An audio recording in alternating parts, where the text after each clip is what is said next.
Merci pour votre fidélité d'écoute à Nana FM. Mesdames et messieurs, bonjour et bienvenue au second numéro du débat de Nana FM de cette semaine. Nous sommes le 18 décembre 2023. Une commune, un député et un maire. C'est la nouvelle proposition faite par le Comité d'action pour le renouveau CAR lors des dernières discussions du cadre permanent de concertation. Que comprendre de ce concept? Jean Padabissé, troisième vice-président du CAR, est mon invité ce matin. Monsieur Padabissé, bonjour. Bonjour Norbert, bonjour tous les auditeurs de Nana FM, la plus belle dame de Lomé. Bonjour à nos techniciens.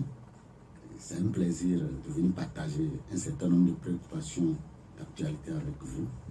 Et je profite aussi pour dire un coucou à tous les auditeurs de Nana FM.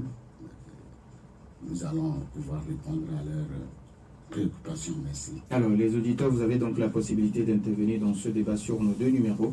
91 09 71 71 ou le 96 61 58 58 avec Romain Aziablé à la mise en onde. Je suis Norbert Djouradi.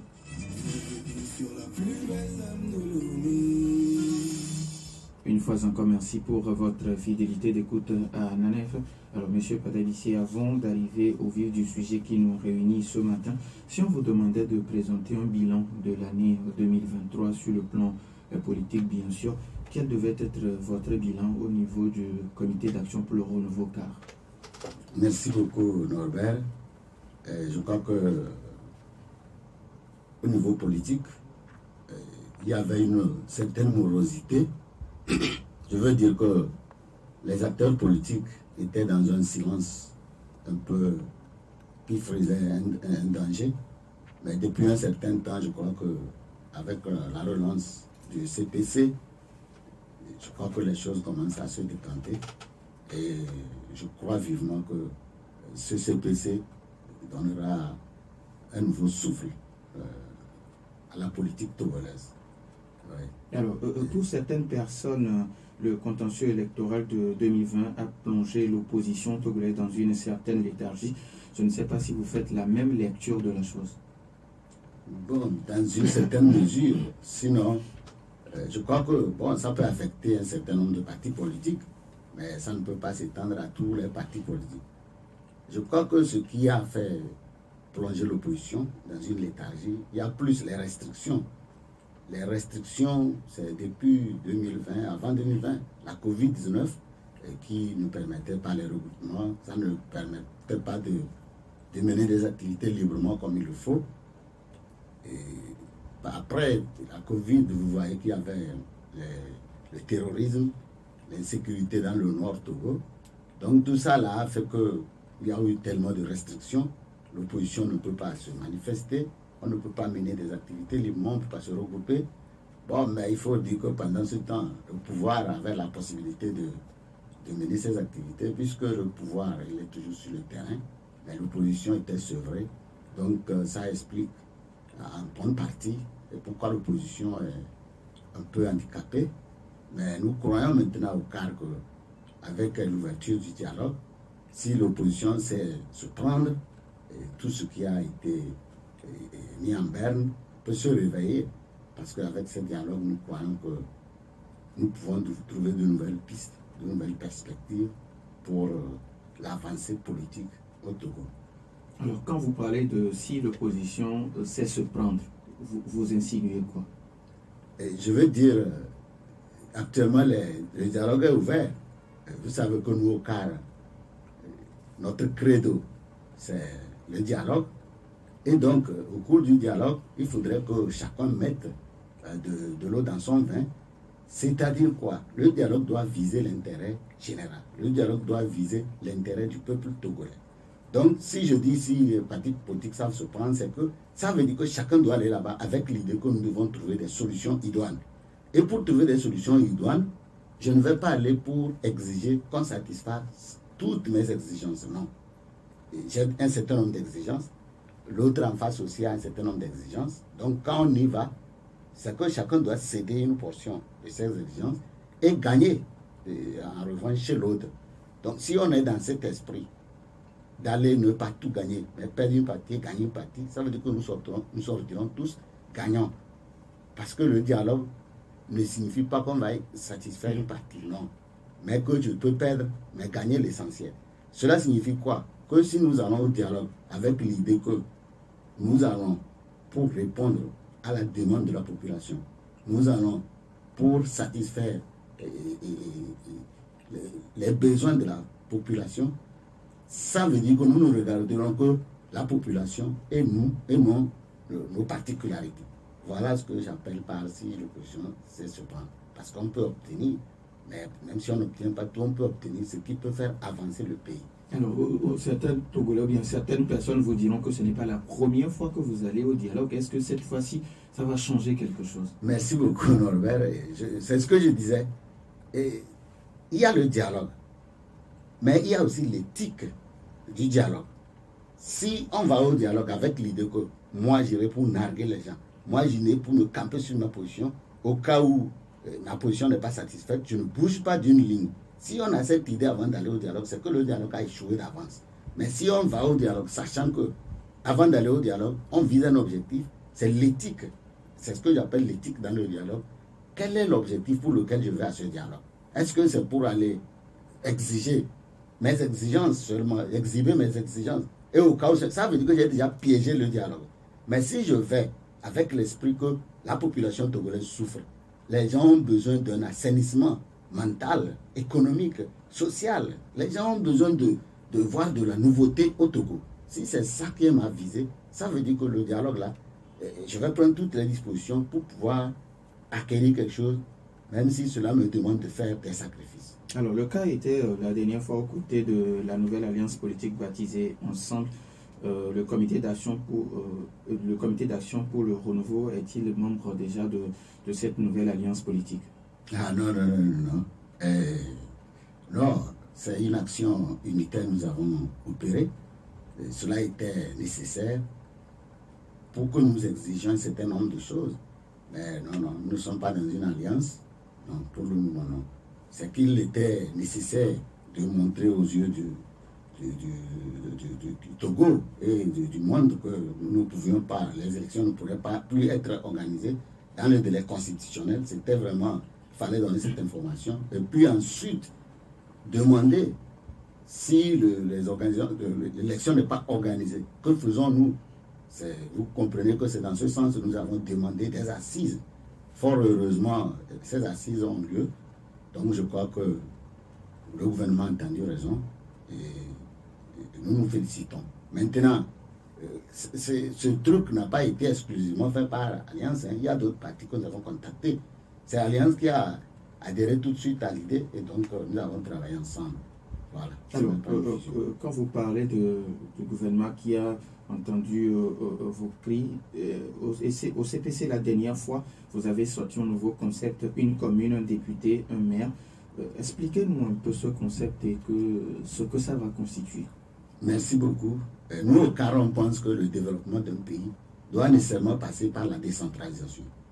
Et la décentralisation, ce n'est pas un vain mot. Ça doit être toute une organisation. Voilà. Nous estimons que pour une vraie décentralisation, il faut que les choses soient à leur place. Une mairie, un maire, un député, ça signifie que le maire est en quelque sorte l'exécutif de la mairie. C'est lui qui fait exécuter les travaux. Mais le maire ne participe pas à l'étude du budget. C'est le député qui participe. Donc nous estimons que si il y a une mairie, un maire, un député, ça veut dire que les deux vont parler de la même voix et ils vont porter les besoins de leur population. Cela permet de mieux organiser les collectivités territoriales.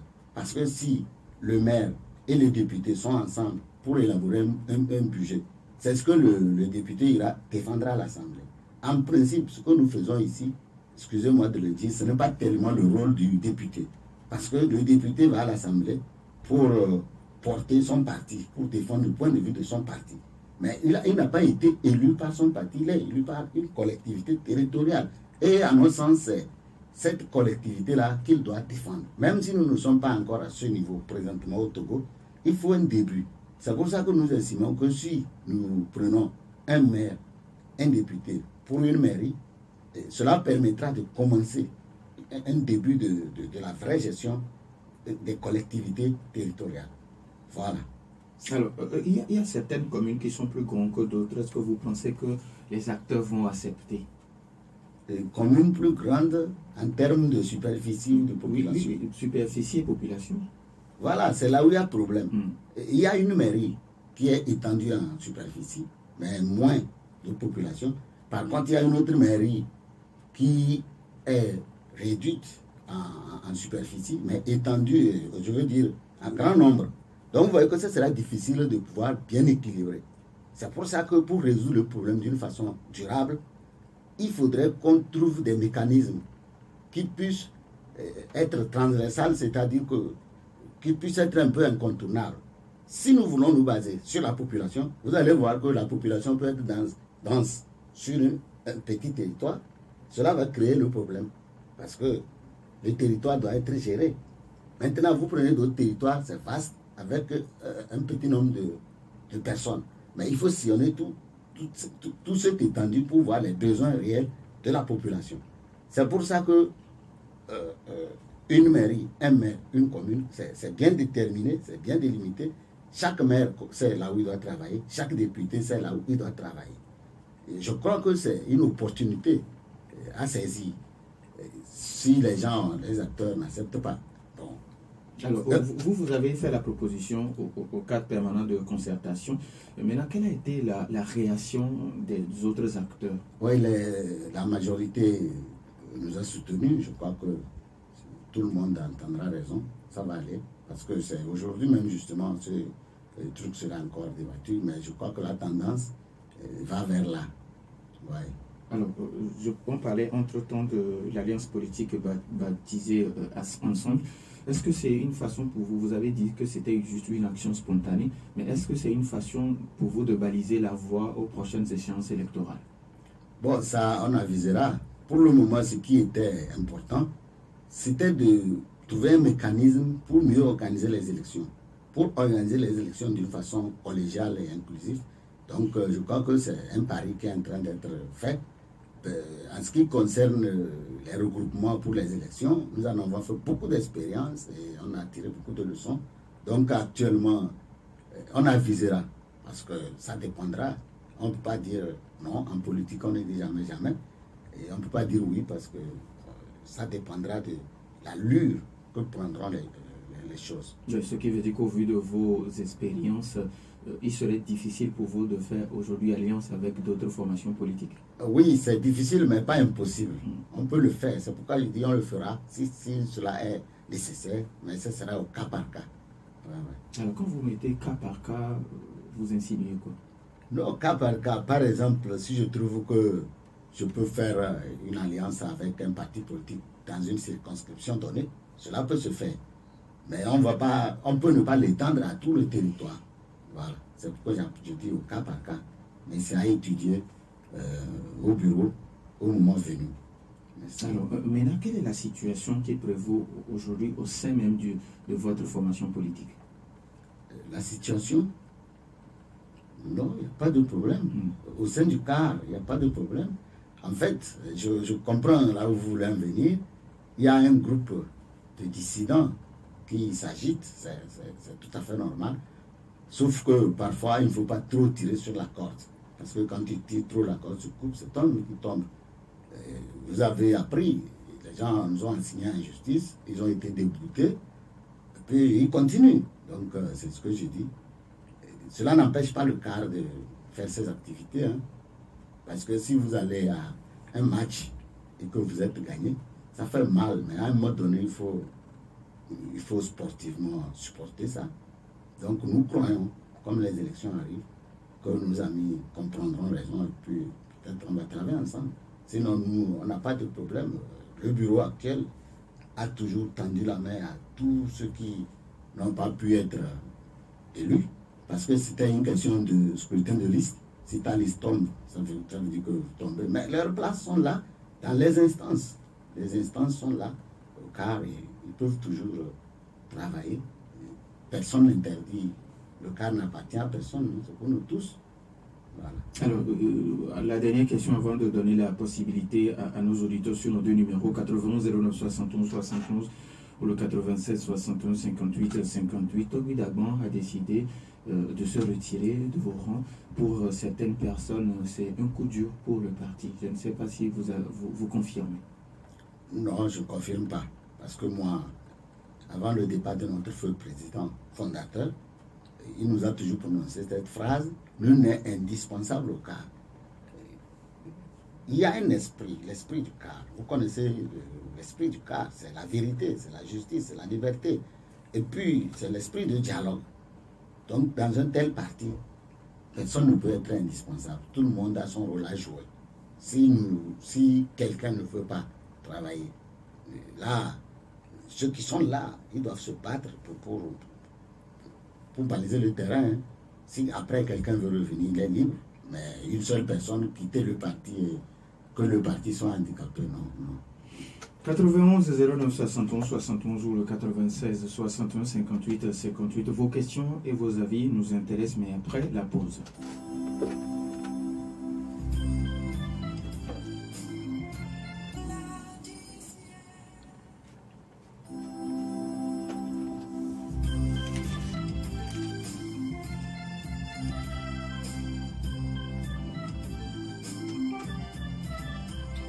91 09 71 71 96 61 58 58. Nous avons un premier auditeur en ligne à l'FM. Allô? Alors bonjour. Bonjour. Joseph. Monsieur Joseph, vous voulez bien vous éloigner un peu de votre poste? J'aimerais dire à l'invité oui, que c'est une très mauvaise idée d'avoir 117 députés au Togo. Je ne sais pas s'ils ont calculé le coût. Un député, au bas mot, c'est peut-être 2 millions par mois. Mais tu veux pas 117. On va élire les sénateurs. Il y a les ministres qui perçoivent de l'argent, les préfets qui sont à 600 000, etc. Mais il faut quand même qu'on ait un peu pitié de notre pays.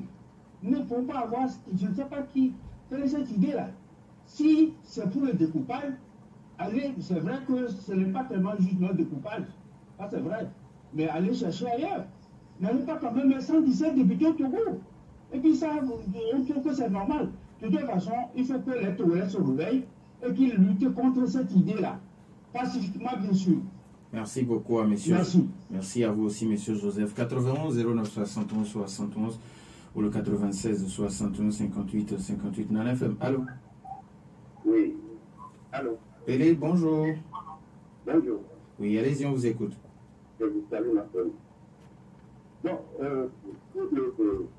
pour le même député à l'Assemblée. Oui, le concept 117 députés. 117 députés. Oui. Et aussi, on prend commune d'offre par rapport à commune d'offre 2, qui est commune d'offre 3. Mais la population du commune d'offre, c'est trop. Il faut avoir un député. Oui. Et par rapport à commune 3, il faut avoir un député. C'est tout. Mais là, moi, je vois tout à l'heure, vous avez demandé, et après, nous devons de fonction internationale. Ça prouve que l'opposition ne s'organise jamais. C'est pas la veille de ce qu'on est en train de faire, la combattre, on va encore embrouiller la population, on parle tout ça. Au lendemain, même le chef de gouvernement dont on vous parle. Mais l'opposition s'est retrouvée dans le club, il devait parler de ça là depuis. Vous voyez, jusqu'à aujourd'hui, à la veille de l'élection de ça, on commande l'autorité comme il y a encore, on dit que ça nous fait de décider, ça nous fait. Je pense que, quand nous sommes aujourd'hui, comment je vais dire, très clair, je pense que le pouvoir a son programme, a son programme déjà, et pour dire que de prendre de difficultés, je ne sais pas. Ils vont le faire. Mais il faut que le pouvoir s'organise. Parce que c'est aujourd'hui, on voit le policier en fait du terrain, il a dit ça, il a dit ça, tout ça. Pourquoi ne pas être dans une organisation, amener le pouvoir à le contraindre à dire que ça, du fait de ça, les personnes décidées. Moi, je préfère aller seulement de 91 à l'idée de ça après sans député. Merci à vous aussi. 91 09 71 71. Nana FM, allô? Bonjour, Norbert. Monsieur Garo, bonjour. Oui, bonjour à votre invité. Bonjour. Donc, moi, je crois que pour problème de député, ce n'est pas grave. Il suffit de diminuer le salaire, puis c'est fini, il ne faut pas augmenter, mais plutôt diminuer. Mais s'ils ont mis ça, il n'y a pas de problème.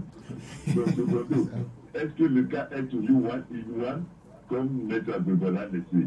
Merci. Merci à vous aussi. 91 09 71 71 ou le 96 61 58 58. Nana FM, allô? Allô? Oui, bonjour.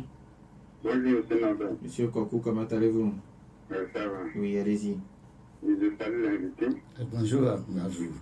Alors, monsieur Kokou, est-ce que vous êtes pour ce nouveau concept du CAR, une commune, un maire et puis un député?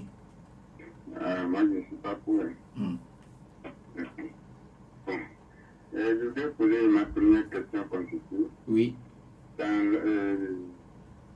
le développement, dans l'émission, ça dit quelque part que le rôle des députés de défendre les vidéos de son parti.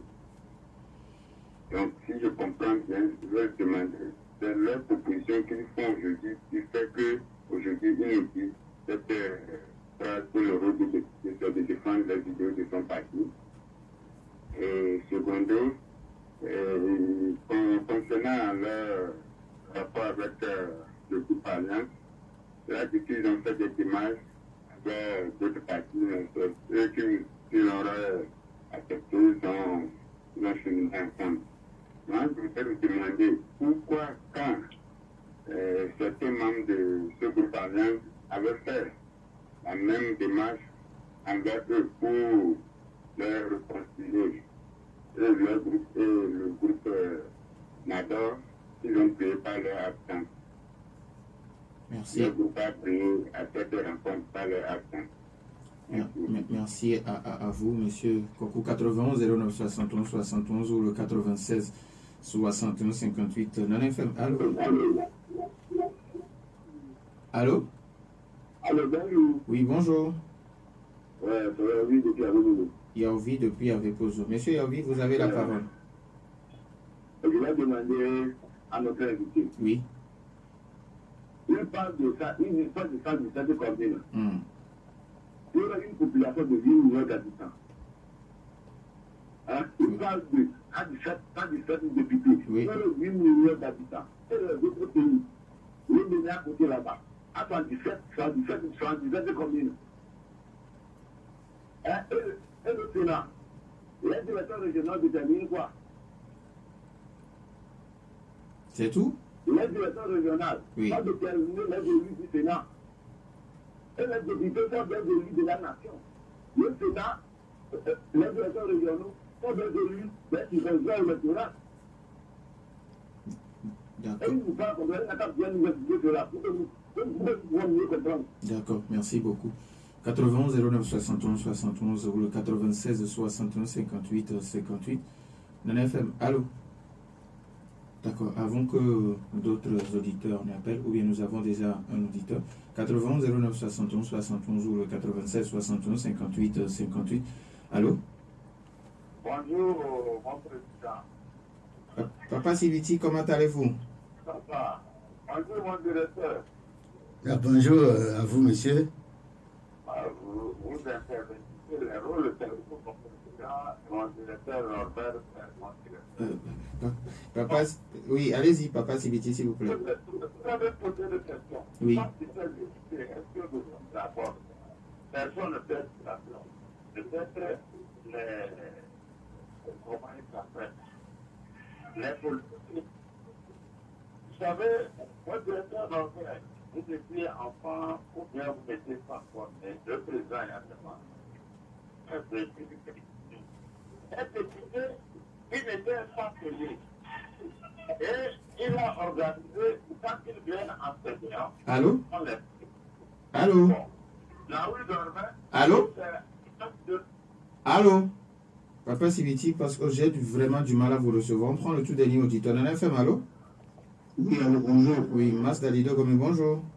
J'avais peur de ne pas pouvoir rentrer en ligne. Vous y êtes. Bonjour à votre invité. Bonjour, monsieur. Bon, contrairement à mes prédécesseurs, Oui. la proposition du cas me va tout droit au cœur.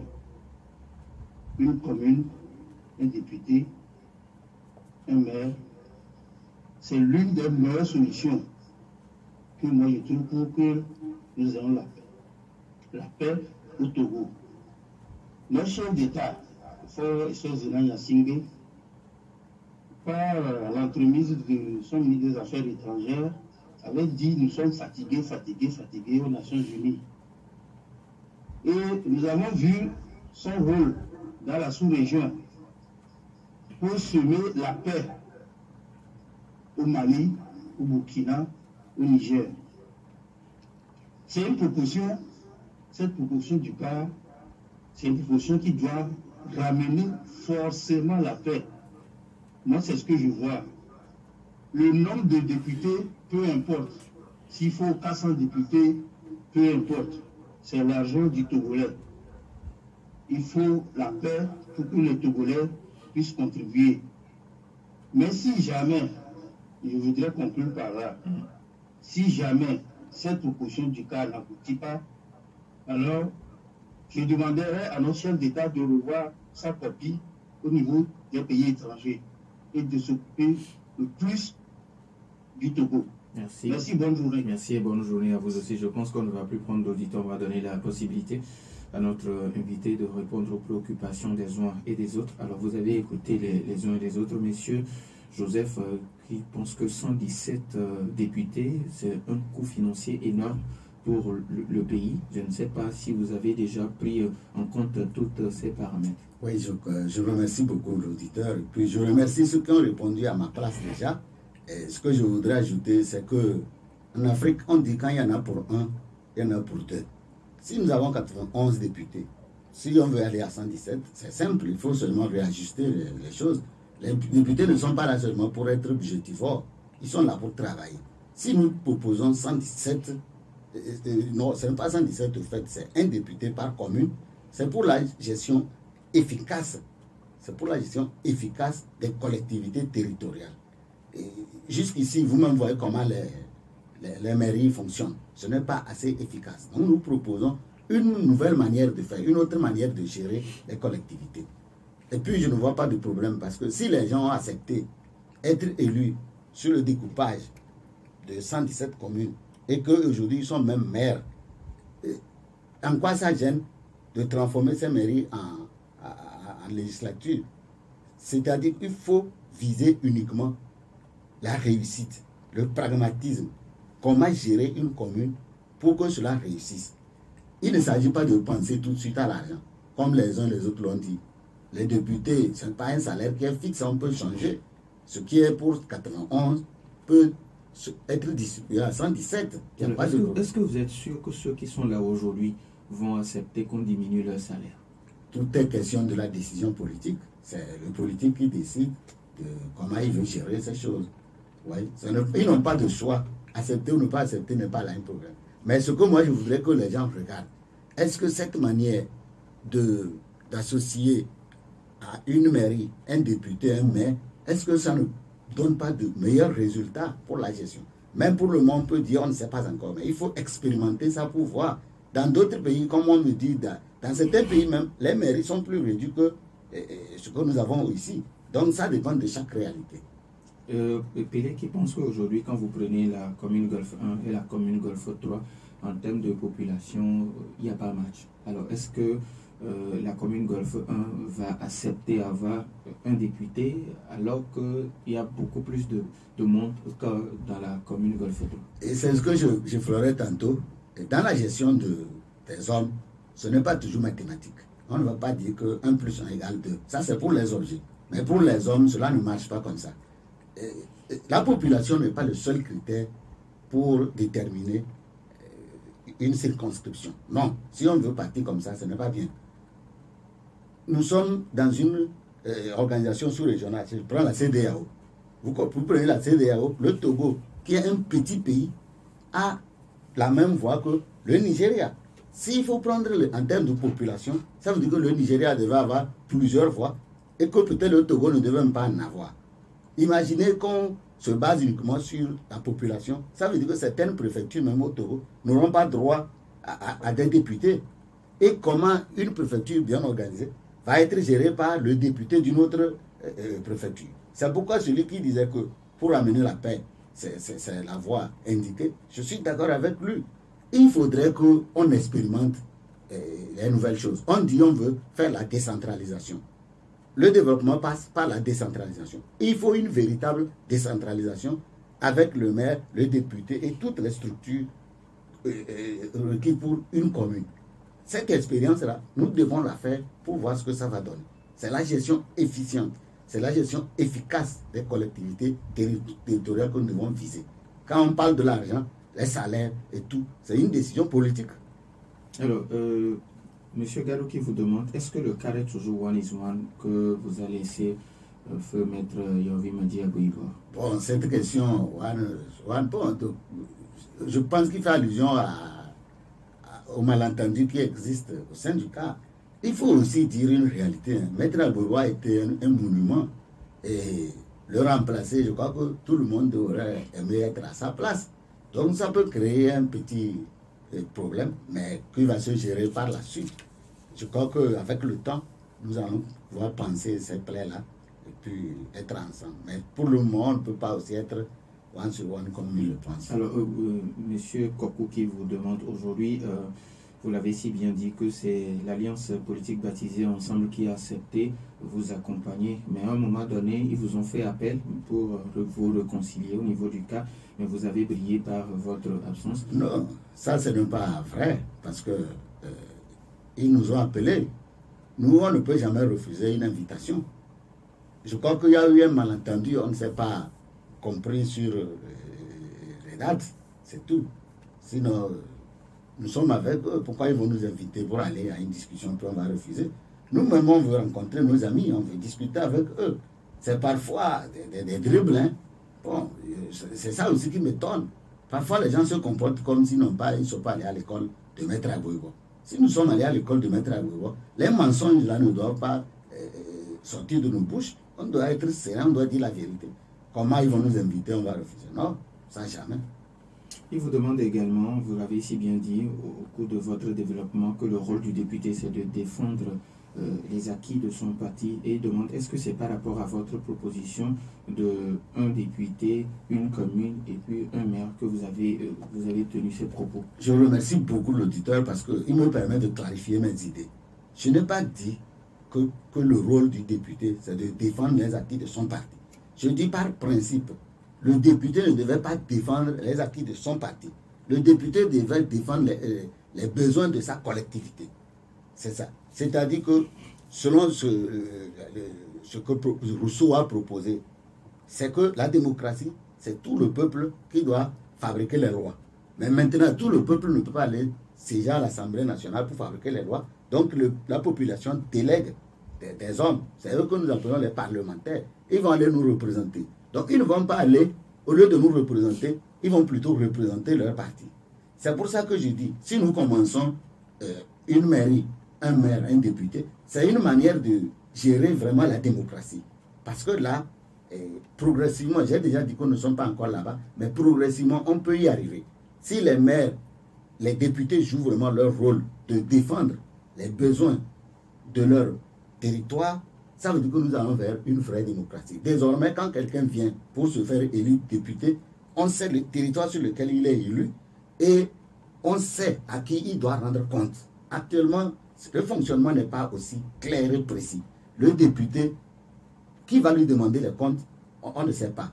Vous voyez, nous voulons que les choses soient bien circonscrites pour que la gestion soit efficace et efficiente pour le bien de nos collectivités territoriales. Monsieur Yaovi qui vous demande, vous parlez de 117 députés, c'est-à-dire un député par commune. Aujourd'hui, s'il y a 117 députés, quel sera alors le rôle du Sénat? Le rôle du Sénat, en fait, le décret qui organise le Sénat, ce n'est pas le CAR qui l'a fait. Donc, 117 députés ou 91 députés, ça ne change rien. Nous, ce que nous voulons, c'est la précision. C'est-à-dire le territoire requis pour un député, c'est ce que nous voulons définir. Maintenant, les autres institutions, ça existe, ça fonctionne comme le décret qui les a organisés. Voilà. Mais nous voulons la précision dans les choses. Qu'il y ait 91 ou 117, quel est le rôle du député? C'est ce que nous voulons voir. Si le maire qui est chargé de gérer la commune a des préoccupations avec sa collectivité, c'est aux députés de les défendre à l'Assemblée nationale. Dans l'étude du budget et dans la définition des lignes budgétaires, ça veut dire que chaque député va présenter ses besoins et c'est au vu de ça que lui va voter pour le budget. Si le budget a lésé totalement une commune ou une région, là, je crois que le député ou le député n'est pas obligé de voter. Il va marquer son opposition et tout le monde va voir que oui, ce député défend réellement sa collectivité territoriale. À l'heure actuelle, franchement, je ne veux pas jeter de l'anathème, mais je crois que ce n'est pas bien fonctionnel. Moi, personnellement, je n'arrive pas à voir quel est le territoire que le député X défend. Mais si on lui a donné un territoire bien circonscrit, il doit le défendre jusqu'au bout. Et c'est pour le bien de sa population. Aujourd'hui, nous tous on se lamente. Mais vous savez que le politique ou la politique est transversale. Parce que si la politique est bien organisée, ça veut dire que les collectivités aussi vont se retrouver dans cette organisation. Les lamentations à longueur de journée peuvent cesser. Parce que je sais à qui m'adresser désormais. Voilà pourquoi nous, on pense que c'est une occasion à saisir. Alors, comme l'a dit un auditeur. Vous l'avez si bien dit qu'il y aura une rencontre de cadre permanent de concertation ce jour. Quel sera le menu du jour? Bon, le menu, c'est la suite des points inscrits à l'ordre du jour. Mais aujourd'hui, la question que nous défendons du découpage sera traitée. Et puis, il y a aussi la question d'inclusivité du CPC, puisque dans notre conférence de presse, nous avons souhaité que les discussions soient plus inclusives et plus sincères. Donc, je crois que la question là aussi, elle nous intéresse beaucoup pour la réunion d'aujourd'hui. Il faudrait que la discussion soit inclusive pour que tous les Togolais se retrouvent dans ce dialogue. Et comme je l'ai dit, qu'ils aillent avec l'idée qu'on gagne. On gagne. On ne va pas pour perdre, on va pour gagner. Alors, si aujourd'hui, votre nouveau concept, une commune, un député, un maire, n'est pas retenu, quelles seront les actions à suivre? Les actions, bon, c'est la sensibilisation. Parce que nous trouvons que c'est incontournable. Nous allons continuer par sensibiliser, par expliquer. Et je crois qu'on nous comprendra. Ouais, ouais. Je crois que même c'est une occasion. Hein. Et puis, il ne faut pas rester dans la monotonie. La monotonie n'apporte rien. Il faut toujours innover. Il faut toujours apporter des concepts nouveaux. Je crois que c'est le rôle même que notre président Feu a toujours joué, mais qui n'a pas été compris aujourd'hui. Nous allons nous battre pour que les gens puissent nous comprendre pour l'avancée du pays. Alors, monsieur Jean Padabissé, il nous reste pratiquement 1 minute, mais vous allez nous aider pour une sensibilisation à l'endroit des usagers de la route. Vous allez regarder dans la caméra en face de vous et vous allez envoyer un message de sensibilisation aux usagers de la route, surtout en cette fin d'année, pour éviter les accidents de la circulation. Mais vous allez le faire dans votre langue locale. Vous allez vous présenter nom, prénom, votre titre et puis vous lancez votre message en 30 secondes, s'il vous plaît. Merci beaucoup. Norbert Laval Nzeng, ma bayan Jean Padabiso, et son account. Nous jazz me hemioise to a rookie, Ponadema, to so Kazanda. Kazanda, when jazz me dinding, Menea, Mandala, Manjana, Mundona, Membia. Ella he, have you? A basila he. Umbio, where he was leading very while together. People who put a lord black we between Potona Quambia. No more now, Bugana. Don't buy way, as I said, a la hen. It wasn't to so another Faladana. To Nazi, so hard to Rinlobo, so this hour, Poki, Laval. Nous disons merci à Jean Padabissé, 3e vice-président du comité d'action pour le renouveau. Merci également à Romain Aziablé pour la mise en œuvre. Je suis Norbert Douadi. Bonne suite de nos programmes.